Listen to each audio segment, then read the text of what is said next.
Saskatchewan could be adding another game-changing industry to its natural resource portfolio. Long known as an agriculture, potash, and uranium stronghold, a new discovery could change Saskatchewan's perception.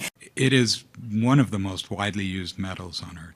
The global demand for this resource, which is significant today and going to be much more significant in the months and years ahead, and to have a third of relative to the global reserves, to have a third of that resource present right here in Saskatchewan, that's a significant discussion. It's not just the products that we are producing that are significant, but it's how we are producing those products that are significant. And I think it's a real opportunity for, as I say, the community and surrounding area of Tisdale, but also our province, our nation, and for the world to be able to access a product like this from a secure and reliable, ethical and sustainable trading partner.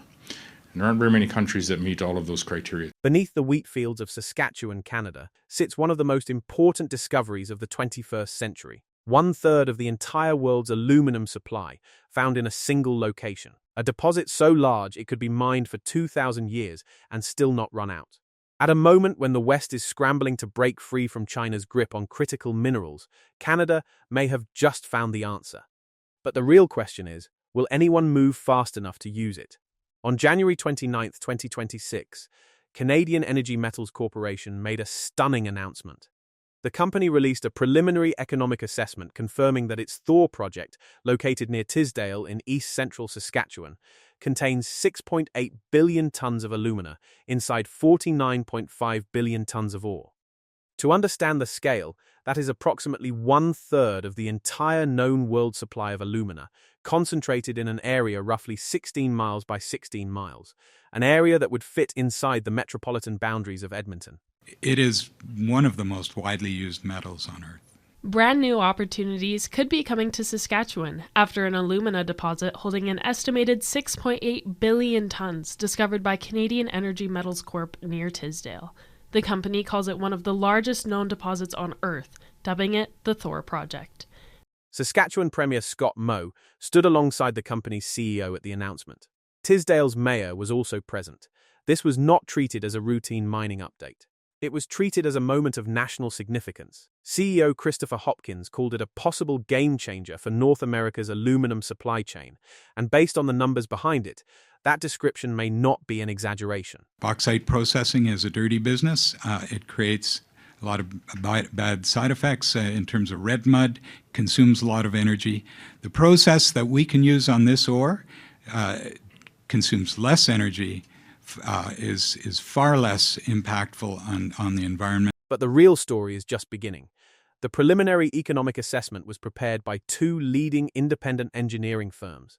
The numbers they produced are extraordinary. The project carries a modeled net present value of $72.3 billion, discounted at 10% after tax. The global demand for this resource, which is significant today and going to be much more significant in the months and years ahead, and to have a third of relative to the global reserves, to have a third of that resource present right here in Saskatchewan, that's a significant discussion. For context, that figure is larger than the entire annual GDP of the province of Manitoba. The modeled after-tax internal rate of return is 72%. Projected total cash flows over the project's life reach $70 billion over 25 years. Initial capital costs are estimated at $6.3 billion US. Annual operating costs sit at approximately $1.66 billion. The project would process 16.5 million tons of ore per year, producing 1.8 million tons of alumina annually. It's not just the products that we are producing that are significant, but it's how we are producing those products that are significant. With Canada having little domestic alumina production, this discovery could position Saskatchewan as a new player in a growing global market. Hopkins stated directly, and this is worth repeating, that there is enough resource in the ground to mine at 50,000 tons per day for more than 2,000 years. The deposit also contains scandium and vanadium. These are not secondary minerals. Scandium is used in aerospace aluminum alloys. Vanadium powers next-generation batteries. The United States currently has no domestic scandium production whatsoever, and this is where the situation becomes more complicated. To understand why this discovery matters, you need to understand where the world currently stands on aluminum. China dominates global aluminum production. Western governments, including the United States and Canada, have repeatedly identified this as a critical vulnerability, placing it in the same strategic category as semiconductors and rare earth minerals. Canada currently produces only 3 to 4% of global aluminum consumption. Despite having some of the world's largest hydroelectric capacity, Canada has remained a minor player in a market it could theoretically lead. The conventional source of alumina is bauxite, mined primarily in Guinea, Australia, and China. The Thor deposit is different. It uses polymetallic black shale, a completely different source rock that bypasses traditional supply chains entirely. The discovery hole for this resource was drilled in May 2022, nearly 4 years ago. This has been developing quietly while geopolitical tensions over aluminum supply escalated sharply, but something else is happening behind the scenes.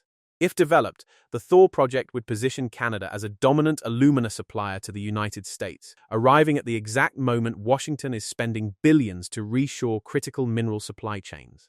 The Thor Project would position Canada as a dominant alumina supplier to the United States, arriving at the exact moment Washington is spending billions to reshore critical mineral supply chains. Saskatchewan, currently known for potash, wheat, and oil, could add alumina as a fourth major export pillar.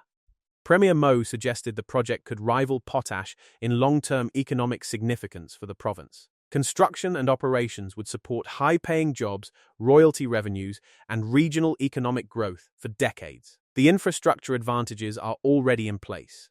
CN and CP rail lines cross the property directly. 2 hydroelectric dams totaling 544 megawatts sit near the town of Nipawin. Natural gas and electrical transmission lines are already running through the area. This is not a project starting from zero. There is also a carbon advantage. Canada smelts aluminum using hydroelectric power.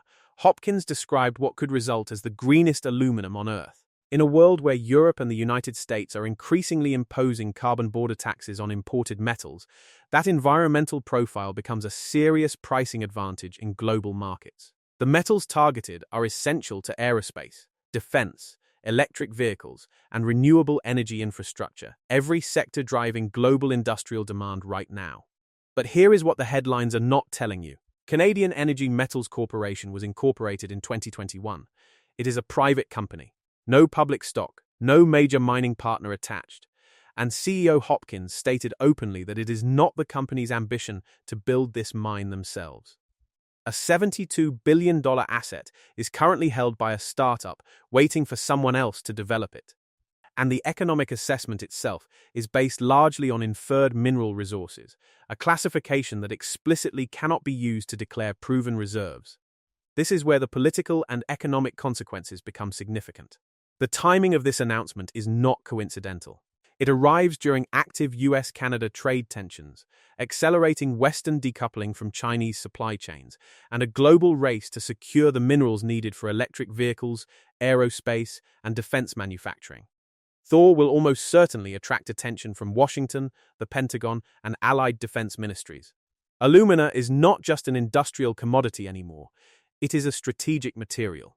And a deposit of this scale, in a stable allied jurisdiction with existing infrastructure, is exactly what Western governments have been searching for. The question of who acquires Canadian Energy Metals now becomes a sovereignty question. If a major mining company moves to purchase the project, Canada's investment review process will almost certainly be triggered, particularly if a non-allied bidder attempts to gain control of the asset. Ottawa will face pressure to treat this as a national strategic resource, not simply a private transaction. The scandium dimension adds another layer. Scandium is one of the rarest commercially viable metals on Earth. The United States imports what little it uses. A domestic North American source, even indirectly through Canada, would have immediate defense and aerospace implications that go well beyond the aluminum story. And the 25-year project timeline sits uncomfortably against a geopolitical environment that is moving far faster than that. The window for Canada to position itself as a dominant supplier to allied nations is open now, but windows close. What happens next depends on whether Ottawa treats Thor as a market event or a national strategic opportunity. Those are two very different responses, with very different outcomes. The Thor Project is a discovery of genuine historic scale. The deposit is real, the infrastructure is there, the global demand is accelerating, and the geopolitical timing could not be more significant. The obstacles, an unproven startup holding the rights, estimates not yet confirmed as reserves, and no development partner in place, are real. But none of them are permanent. The discovery hole was drilled in 2022. The world is only hearing about it now. What happens in the next 24 months, who steps in, whether Ottawa acts strategically, and whether Washington quietly ensures Allied access, will determine if Saskatchewan becomes the world's next great mineral power.